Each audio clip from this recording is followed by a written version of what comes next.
Hi and welcome back to the Gemhawks YouTube channel. Today I want to show you a variation of prong setting which can be used for your more unusually shaped pieces that you wish to work with. You can set actual coins with this, you can set crystal points, you can even set mini clusters, as I did a few years ago with the most beautiful segment of geode which contained some amethyst points. So if you're looking to set something that's a little bit more unusual, such as this Apophyllite point, probably don't want to fall over whilst wearing this, then this is the tutorial for you. It is suitable for beginners. Hammering, yes or no, it doesn't matter, entirely up to you. I'm going to show you how to hammer the piece to give it a little bit more strength, but you don't have to do that if you feel uncomfortable with the hammering aspect of wire working. So we're primarily going to be working with 1mm gauge wire today in a lovely raw copper, and also a short length of 0.4mm gauge. These are my desert island wire gauges that I tend to try and make all of my tutorials with where possible, so that basically once you've got those two beginners wires you can have a go at pretty much all of the tutorials on the channel. So we're going to look how to create a funny shaped piece, as certainly is in this Apophyllite point. It's an unusual shape to work with, so we're going to look at creating a prong setting that will house that safely, but that you can also use for coins and flat beads, as well as for all your regularly shaped cabochons. So if you'd like to pop down to the board with me, just one slightly more close-up look at the point that we've set, and also this is the kind of thing that we'll be working towards. So we're going to be using our flat facing pliers, and these are the same dimension all the way across. It's around about 7 to 8mm in depth, and we're going to be working freehand to create 5 prongs. So I'm just going to put some bits out the way so I don't knock them on the floor. And we're going to start with around about at least sort of 4 or 5 inches of wire at one end. We're going to start with that first right angle bend. I'm going to try and make that quite sharp if I can, just pre-warming the wire as I go.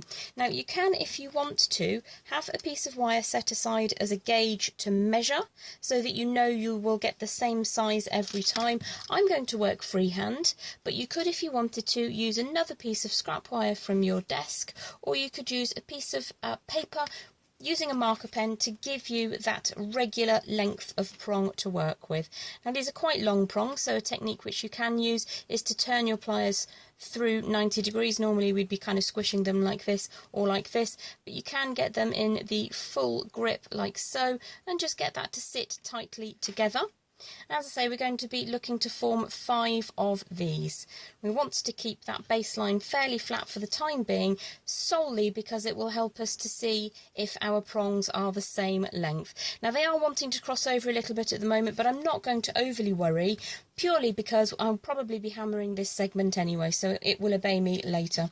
Again, I'm going to be using my flat pliers to designate the size between those prongs. And I'm just going to gauge by eye that these prongs will be approximately the same kind of length. As I say, you can use a measurement if you prefer.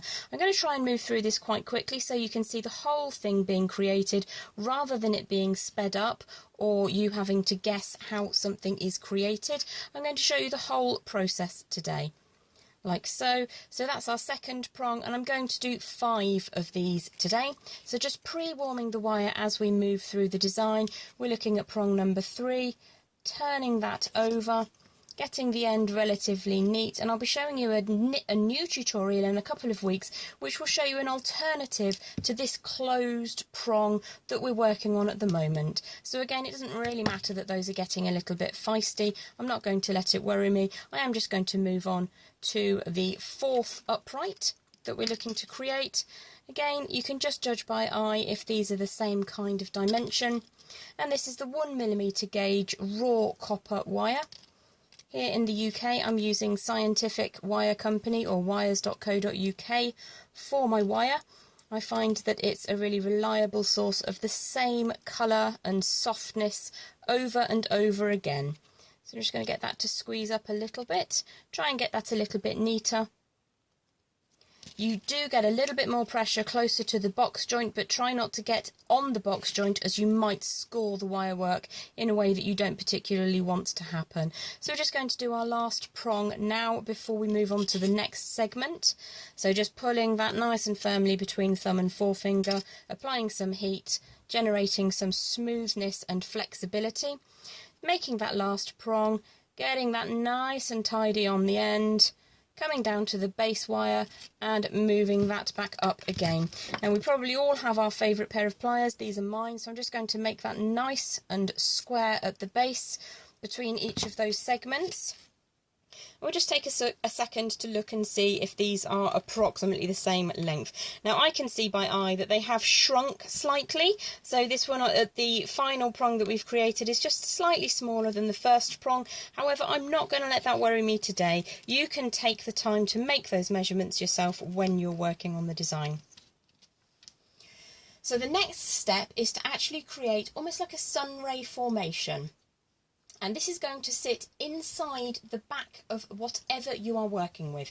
So if I grab the Apophyllite form and show you the back there, you can see that all the gubbins and all the workings and all the wiring and all the bending sits completely behind the piece. Now, the reason I've chosen a transparent piece is because it best shows you the design. What we would look to do is use an opaque or maybe a slightly more misty translucent gemstone, and then you can completely hide all the workings behind it. But the reason I've chosen something that's so see-through is so that you can completely see the full technique there. Actually, I think it looks quite nice with that at the back, so I'm not overly concerned, and I probably will wear this anyway. So what we're going to do is to create this kind of formation next, which is putting little half bends on each of those straight lines between those upright prongs. So if you pop back down to the board with me now, I'm going to again use my favourite pliers, and in between each prong I'm going to put a halfway mark, and I'm just going to start off by, I don't know what the angle is, maybe about 45 degrees probably. It might be slightly less than that. I'm not a mathematician. I can't even remember what the study of angles is called. And then a little half bend on either end here and here. And then what we're going to do is measure up the item that we want to set. So if I was setting this, then I would want to pop it over the top and make sure that all of these gubbins at the back are going to be hidden inside the rear face of the design. So I'm just going to grip quite close to the end and put some uprights to make our very classic, you're probably very familiar with me talking about the 12 o'clock position now. So there we go, we've made some 12 o'clocks, and we will tie those together with some fine wire after we've done our hammering, so that that will all sit neatly, and you've got all of this excess to make the fanciest bail in the world or add some swooshes and swirls to your heart's desire. But what we really need to do now, sorry about the noise of the wire there, is just get this nice and flat. So I'm just going to make sure that nothing is crossing over at this stage. Get those bases as close together as possible. And then we're going to bring in the steel block with the rubber underside. Now I'm going to be working today with a slightly heavier hammer than normal. It doesn't require the gentle touch, so this is, I think, a £1/2 hammer. And we're going to give that some fairly solid thwacking. So the key here, well, there are two key objectives. Don't let any of the wires cross over, because if you strike down on them, you'll weaken them and they will shatter later on, or possibly instantaneously, you never know.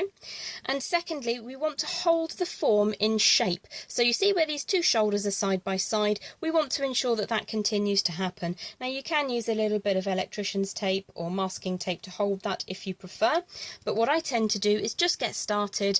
Now this is the feistiest of all the joints, so I'm going to start here, and I'm going to try smashing it as flat as possible.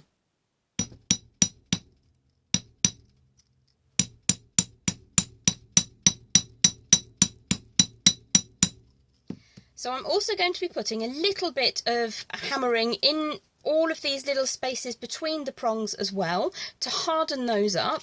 But what I can do is just ensure that things don't move too much as I go around. So I'm just going to do the whole design now quite quickly, and you can obviously spend a little bit more time as you go.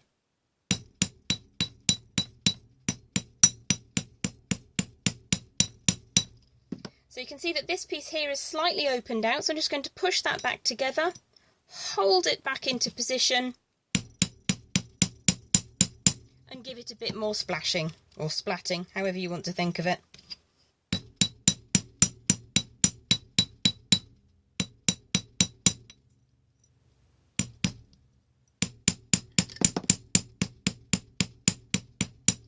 Heavy duty snips have decided to try and get in on the action. We'll just move those out of the way.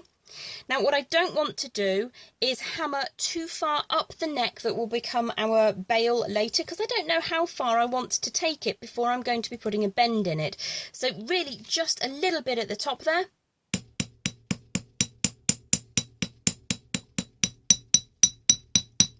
And now what I'm going to do is flip the whole thing over and try and get the same kind of effect on both sides. As we've discussed before, when you're hammering onto a brushed steel block like this, you get that beautiful satinised effect.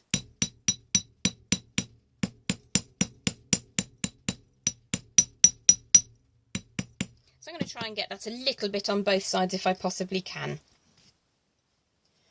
So that's all of the hammering out of the way for now. The next thing we're needing to do is to sew it all together in the back to generate some strength, and also to start a little bit of sewing with wire up the neck so that you can continue that if you want to make a really fancy bail, or just do a couple of turns of the wire weaving and then go freehand and just use the 1mm gauge wire to make the bail. It's entirely up to you. So back down to the board, I'm just going to remove the block out of view for now. And here's one that I had a go at earlier. This is slightly smaller in size, but it's just to show you that even though my prongs were slightly different lengths, it's not really all that important at this stage. And I will show you in a moment how you can set a coin. So you can use a coin bead, a flat bead, you can use a domed cabochon like you normally see me setting, or you could set a physical coin, or as we looked at earlier, you can set something that's a little bit more interesting. So if I get a few things out of the way, I'm just going to show you how to secure this all together. I'm going to bring in some 0.4mm gauge wire, and I'm just going to leave that on the reel for now because I don't know how much I want. I'm going to separate the neck lines up here and just pop end that's connected to the reel away down here. I'm going to wind 3 times around one side, if it will let me, that is. So that's 3 times around the one upright that we've created. Get that nice and tight. And then what I think I'm going to do in a change to the norm is go around both of those uprights once, and then back around the one side 3 more times. I'm just going to scooch that down towards the frame so that I don't have to do too much of the same boring stuff over and over again, otherwise you will get bored of me going on saying 3 times round the wire. So what I will do is I'll go another 3 times around the one side, and then once around both, and then I'll just go one more time around the base here, and then I'll start putting the strengthening on the back of the design. Now it's a little bit gappy at the top, but you could take more time to make that really beautiful, and make sure that it's very, very close to where these angles are at the base. So in order to just keep everything nice and secure, I might see if I can force that up actually. There we go. I'm just going to draw this free wire that I have in my hand. It's coming underneath the whole design at this stage. And I'm just going to draw it once around the framework, like so. Round for a second time, and then down the centre. And then I'm going to bring it up on the other side of the frame to the far side of the prong. So we've started at the neck, we've come in the initial space on this side. So I'm skipping this space here to come all the way over to this little gap between the 2 prongs, pushing the tail of the wire down. I've got far too much wire here. Once around and then twice down the centre. I'm going to skip over to the far side, so we're just doing quite a classical corseting, under and over, with 2 little wraps on either side, down the centre, like so, over to the other side, down here, push the guts of the wire through once and twice, And then you can put a little bit of a curvature on it if you desire. But what we're doing is just making sure that nothing comes undone. So once around, twice around, and just to finish off, I think I'll probably go a third time. Now, because this is the face that will be sitting against the gemstone or the coin, whatever it is you're setting, this is the side where I want to truncate the wire. So I will use that, I promise. There is no waste on this bench. Give that a squeeze, and what you see is you've prevented this from coming apart too much. And then with the wire that you've still got on this side, you would simply continue in whatever pattern you've chosen so that you've got enough wire at the top to create your chosen bail. And with the Apophyllite, I think I did a figure of 8 weave. And just continue to create an oversized bail, and I've kinked it so it sits forwards away from the body to reflect the body of the design itself. Sometimes you can have a really tiny teeny flat bail and just wear it on a ribbon, but with this one, because the piece of gemstone itself, the Apophyllite, is so proud, I wanted to reflect that in the bail as well. So if we go back down to the board now, I will show you how to set this piece of Apophyllite. I'm just going to pull out this segment that I made earlier. So you do have to, once you've set them, have to work quite hard to remove them. So if I wanted to set this particular piece, I would just check to see what is the most aesthetically pleasing angle that I want to sit my crystal at. And because this is the longest margin, it looks most like a teardrop in this orientation. So it really is just a case of measuring approximately where the gemstone or whatever it is you're setting sits inside your sunray that you've created, and putting some nice hard bends at those positions. So probably the best thing to do is to take your flat pliers across where you want that bend to occur, pull up the bend to begin with, and then start to moderate it by hand so that you can see that that's going to fit. Now what I would do, you can see that that's too far over in this direction, so you will need to bring that back on itself and tighten it up slightly, like so. So that fits much better, and you just need to put angles in. If I just show you the one on this design, and then I can show you how to set the coin bead on this piece. You just have to imagine that we've woven the bail. So I'm going to have a look on the opposite side of my design now and bring the next prong up. We're trying to work on opposite sides where possible. Your wire will want to come out of form ever so slightly. You just need to tease it back into position. So I can see that that's going to be a reasonable fit. And then just bring up each of the prongs in order, starting on opposite, so you get a little bit of a clenching factor so that it's less feisty, and then bring up these two opposites and then finish off at the bottom if you like. So I'm going to grip hold of the frame like so. See how we're looking just here. That looks pretty decent to me. This again is quite close, so I might turn the pliers inside out to get a better grip, like so. Push it back down onto the board if you need to get it flat again, pop that in, and you can see that within a couple of bends of wire we're going to be able to sit this quite nicely. So just, excuse me, I'm just going to open that out a little bit to measure the last prong bend, which is just here. Just going by eye. You could use a marker pen if you wanted to, which will rub off later on. And you can see that we're working on getting the base sorted before we start bringing the angles in. So if I show you the piece that I've done with a little bit more patience, which is this one, you can see how they fit around the gemstone. Draw those in to clench hold of your design. Now I would have no problem wearing that out, but what I did add on this particular piece was a little coil at the top there. So just squeeze down over the top just for an extra added bit of security, and you would take some extra time to make sure that that is as form-fitting as possible against the gemstone, always being respectful of the gemstone and making sure that you're not going to smash it in any way, shape or form. So if you wanted to set coins, in certain countries around the world there are laws against drilling a coin, whether it's still legal currency or not. So to prevent getting into trouble, over the years when people have asked me to set coinage, I've always done it without actually doing anything to the coin itself. I have seen some remarkable work where people have carved coins, which is all wonderful, but that is completely beyond me. So I'm just going to show you how to set the coin, and I've got a little zebra coin bead that we're going to work with today. As I said earlier, you'll just have to imagine that what we have done is woven this segment to make it safe to work with. So it's going to come apart slightly in this demonstration. We're going to look at the sizes and estimate where we need to start putting those bends. So I'll start down at the base there, pop that back in, have a look at the sizes, that all looks pretty good. So I'll come slightly opposite up to the top, make sure that it still fits inside. Yep, we're looking good. And then kind of go opposite that one, like so. As I say, I haven't wired it together at the top there, so it's going to be a little bit feisty.